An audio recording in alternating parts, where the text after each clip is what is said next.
que je vous présente est un hommage aux femmes et aux filles de France. Elles vont de plus en plus nous aider à forger des armes qui auront raison de l'ennemi. C'est un des plus sûrs éléments du miracle français que cette mobilisation générale et spontanée des femmes. Tout en gagnant leur vie, elles contribueront à gagner la victoire. Plusieurs centres de formation professionnelle sont déjà ouverts et fonctionnent à vive allure. Tourneuses, ajusteuses, soudeuses et autres, nous allons en faire des milliers par an qui sont les cadres de nos industries de guerre.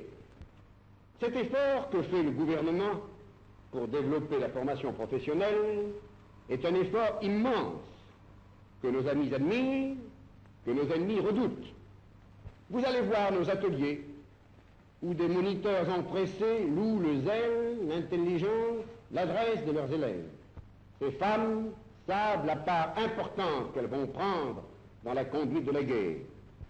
Lorsque la paix gagnée, cédant à leur tour la place aux hommes vainqueurs, elles rentreront dans leur foyer, elles auront le pur sentiment d'avoir bien mérité de la patrie.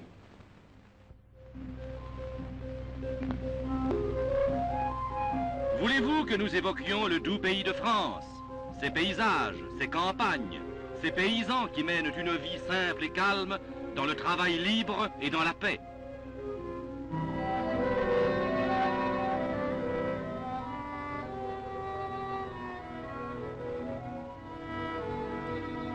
Partout, à la ferme comme au marché de la petite ville, comme dans les grandes cités, nous aimons revoir ces images de la vie de patrie. Paris, ses boulevards et ses magasins.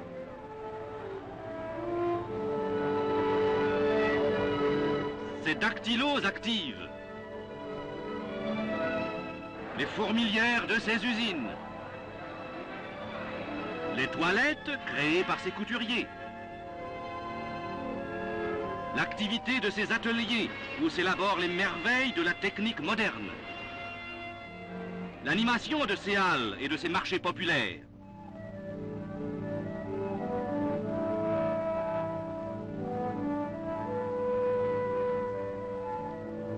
Paris et ses promenades somptueuses ou charmantes.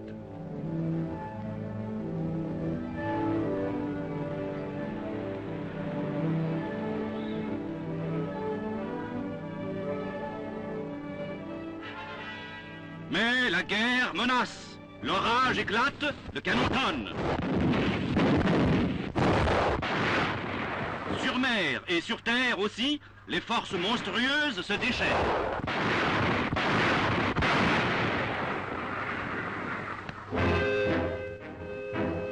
Septembre 1939. La mobilisation générale est décrétée. Les hommes doivent partir. Les mobilisés ont dû abandonner leur travail. Un vide est créé dans l'armée des travailleurs. Il est d'une nécessité vitale de combler ce vide.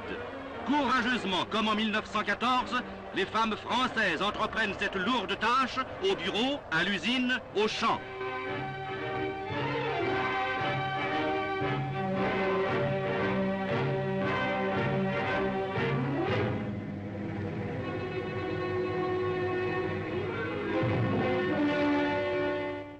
En ville, beaucoup d'entreprises, privées de leurs collaborateurs, ont dû fermer leurs portes. De nombreuses femmes se trouvent alors sans travail.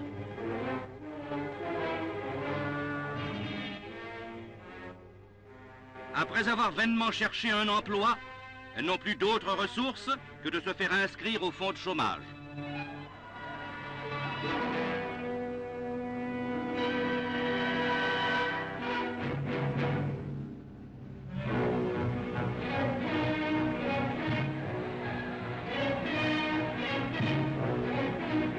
Mais l'allocation qui leur est versée reste une aide temporaire destinée à leur faciliter l'attente du moment où elles trouveront un emploi qui leur permettra de vivre normalement.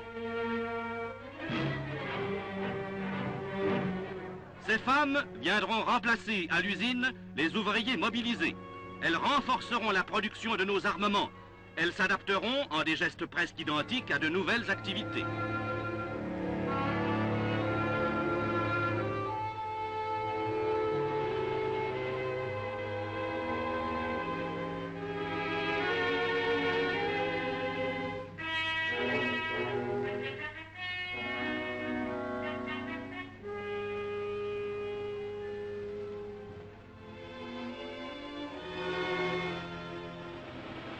Mais cette adaptation des femmes à de nouveaux métiers doit être conduite avec soin.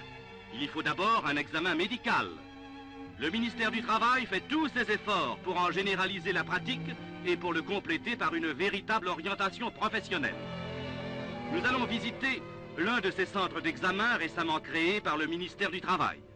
Les femmes y subissent un examen médical sérieux, car il faut être assuré que chacune d'elles présente une résistance physique et une force musculaire suffisante pour que l'exercice du métier choisi demeure sans danger, et pour sa santé et pour celle des enfants qu'elle peut avoir.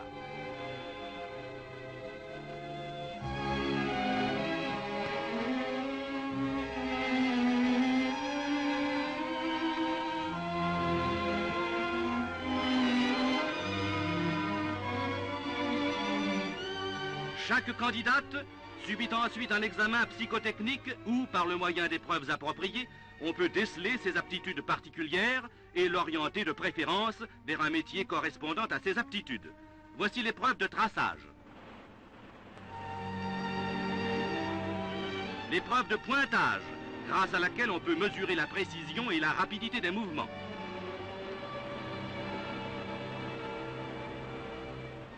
L'épreuve du tourneur, qui met en jeu la faculté de dissociation des mouvements des mains.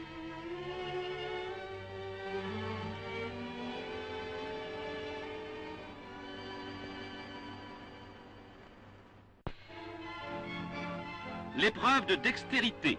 D'une seule main, la candidate doit conduire le plus rapidement possible une rondelle métallique le long d'un chemin compliqué. L'épreuve de montage, où les candidates doivent mettre en état dans le moindre temps divers objets préalablement démontés hors de leur présence.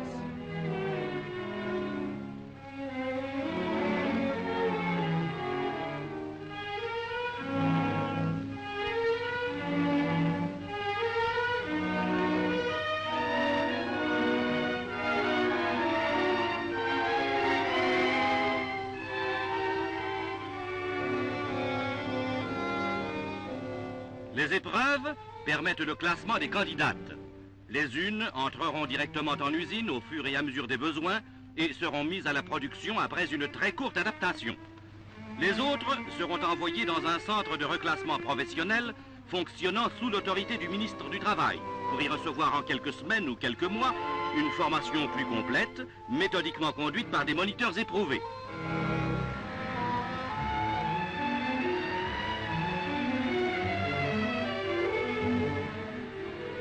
Nous allons assister à quelques phases des divers travaux.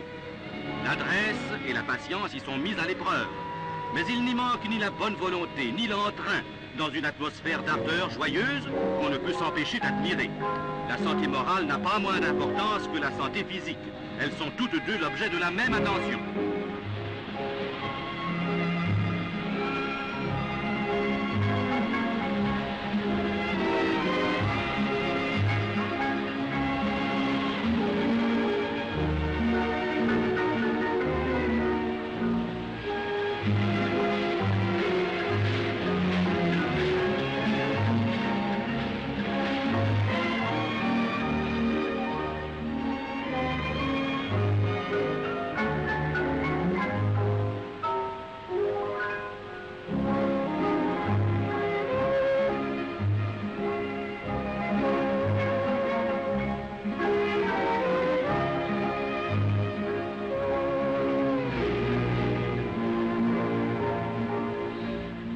Une bonne ouvrière doit savoir établir un croquis et relever des cotes.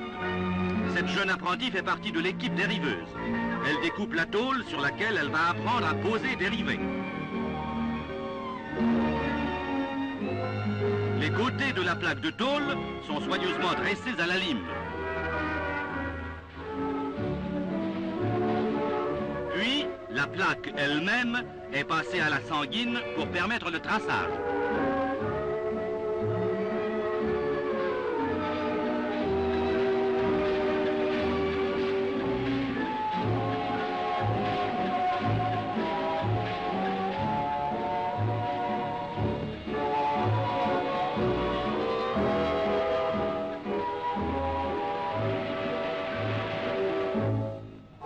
Aux mains féminines des outils très maniables On a créé pour elle cette petite perceuse pneumatique, pratique et légère.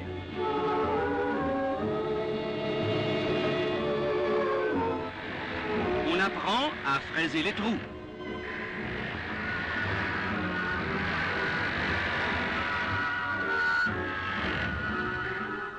On passe enfin à la pose des rivets.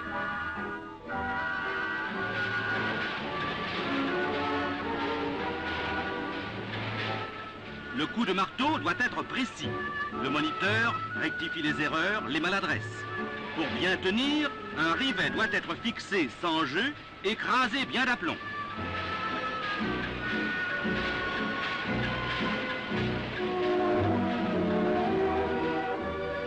La construction aéronautique a besoin de bonnes ouvrières, riveuses et soudeuses. On sait l'importance prise aujourd'hui par la soudure autogène. Les femmes peuvent exceller dans ce travail délicat.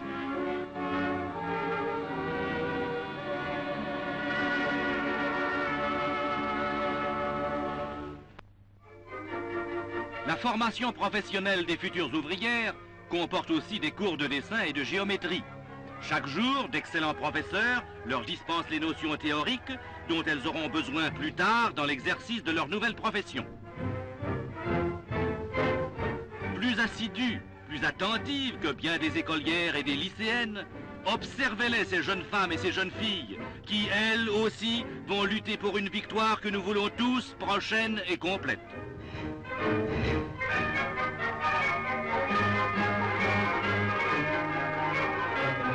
Et la leçon terminée, toutes reprennent avec entrain le chemin de l'atelier.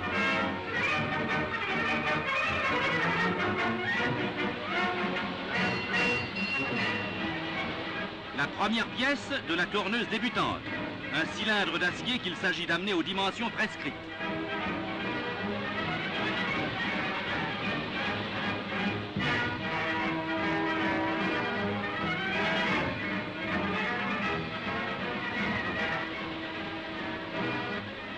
L'outil qui doit entamer le métal est-il convenablement placé? Hélas, la perfection ne peut être atteinte du premier coup. L'intervention du moniteur s'avère indispensable.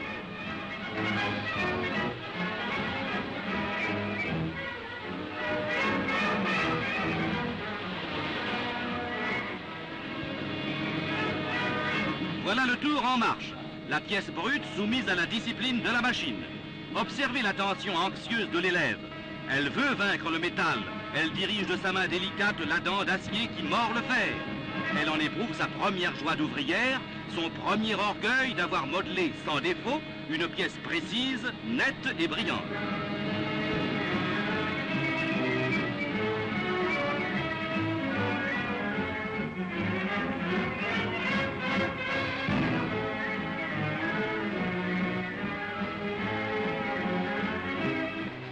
Viendront ensuite les travaux plus difficiles, les pièces plus compliquées, dont voici quelques-unes rangées par ordre de difficulté croissante.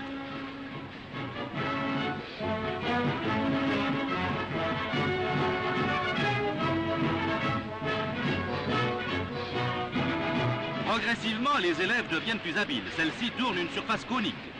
Cette autre exécute un pas de vis, travail plus délicat qu'on réussit rarement à la première tentative.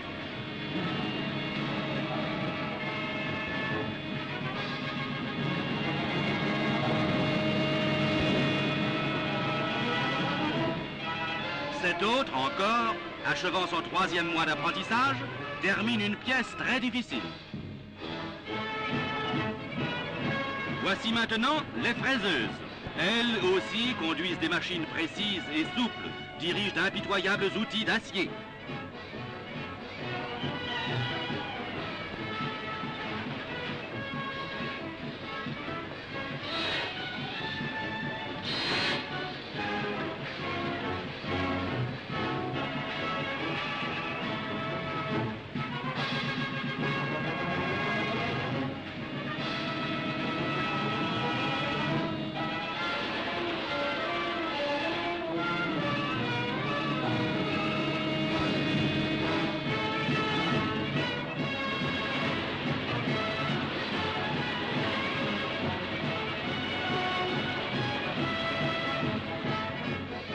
organisateurs des centres de reclassement professionnel du ministère du Travail ont voulu compléter leur œuvre par la création de restaurants à l'usage des élèves qui, pour la plupart, sont chômeuses mais ne manquent pas pour autant d'un robuste appétit.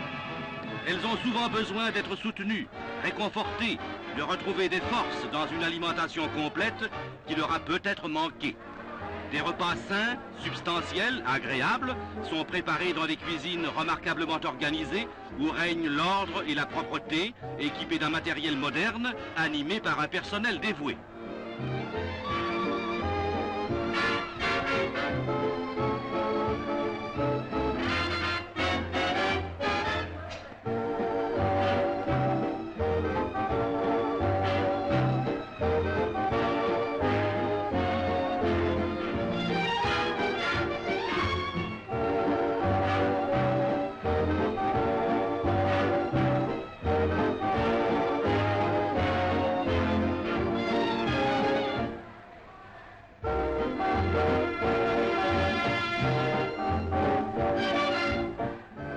Le repas est aussi une détente. On mange, mais on bavarde. On boit, mais on rit de bon cœur. On oublie pour quelques instants les fatigues, les soucis, les inquiétudes peut-être. On se laisse bercer un moment par la musique d'un jazz radiophonique. On reprend des forces pour le travail quotidien.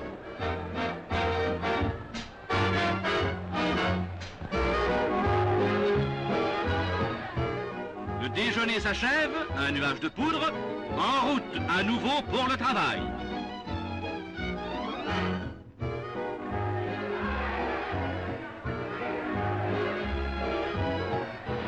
C'est ainsi que jour après jour, de nouvelles recrues viennent grossir l'armée du travail. Dans nos usines d'armement, l'utilisation des femmes devient de plus en plus importante, leur collaboration de plus en plus efficace. Partout où leur force et leur habileté le leur permettent, elles travaillent à plein cœur, elles rendent sensible et presque matériel ce sentiment de solidarité nationale, si réconfortant aux heures graves que nous vivons. Que ceux qui sont aux armées, maris, pères, frères, fiancés, sachent que celles qu'ils ont dû quitter travaillent à l'œuvre commune, luttent pour la même victoire libératrice.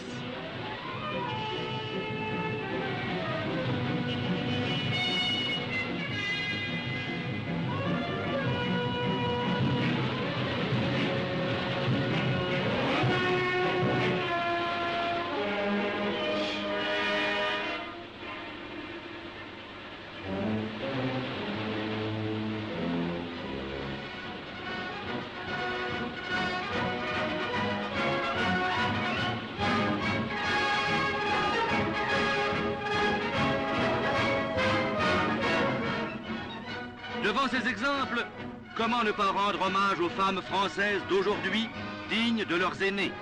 Comment ne pas nous associer aux paroles prononcées par le ministre du Travail, en répétant avec lui « Lorsque, la paix gagnée, cédant à leur tour la place aux hommes vainqueurs, elles rentreront dans leur foyer, elles auront le pur sentiment d'avoir bien mérité de la patrie. »